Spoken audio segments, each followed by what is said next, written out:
Para sahabat Verbum Domini yang terkasih, sabda Allah pada hari ini kembali menyapa kita sekalian untuk senantiasa memaknai setiap peristiwa dalam hidup kita dengan kacamata Allah.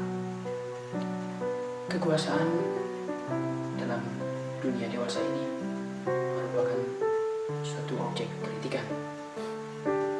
Banyak orang dengan berani dan terbuka untuk mengkritik segala bentuk kekuasaan yang dilakukan atau dipraktikkan oleh para pemimpin ataupun para penguasa.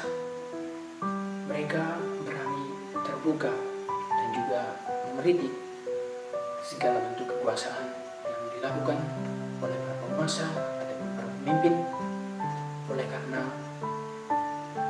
kekuasaan atau kepemimpinan yang dilakukan tidak sesuai ataupun lari keluar dari nilai-nilai yang ada atau yang sudah ditetapkan. Penginjil Markus pada hari ini, khususnya dalam bab 11 ayat 27 sampai 33, berkisah tentang kekuasaan Yesus.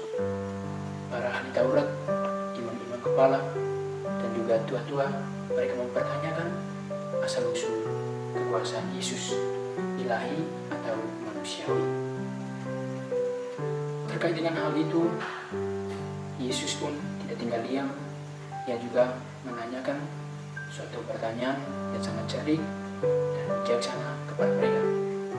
Namun, apa yang terjadi?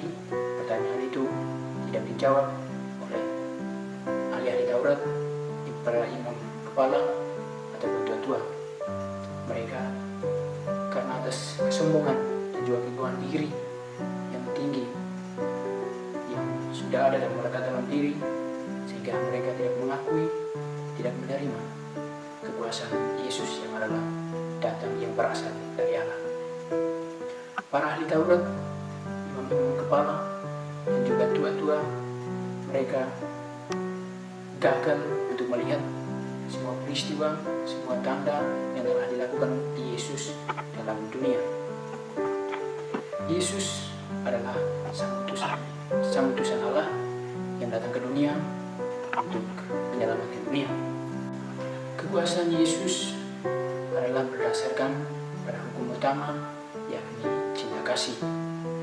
Dengan hukum utama yakni cinta kasih yang mendorong dirinya untuk senantiasa mengasihi semua orang tanpa melukai, mengasihi semua orang dengan penuh kerendahan hati.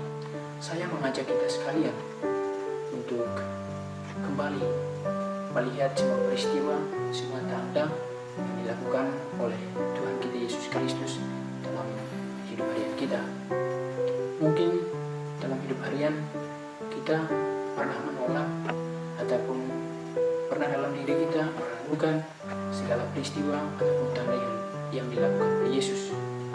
Dan kembali dengan terang bacaan Injil pada hari ini, kita digiring oleh Yesus dan kita diingatkan untuk senantiasa menerima Yesus sebagai sang utusan Allah yang datang untuk menyelamatkan kita. Kekuasaan Yesus adalah Dia mengasihi dengan penuh cinta, Dia mengasihi dengan penuh kerendahan hati. Kekuasaan yang dibawakan oleh Yesus adalah suatu bentuk di mana Yesus hadir untuk merangkum kita semua dalam kasih-Nya yang utuh. Semoga kita senantiasa terbuka untuk menghidupi dan mempraktikkan kekuasaan yang telah ditunjukkan oleh Yesus dalam hidup kita. Dan kita senantiasa diingatkan untuk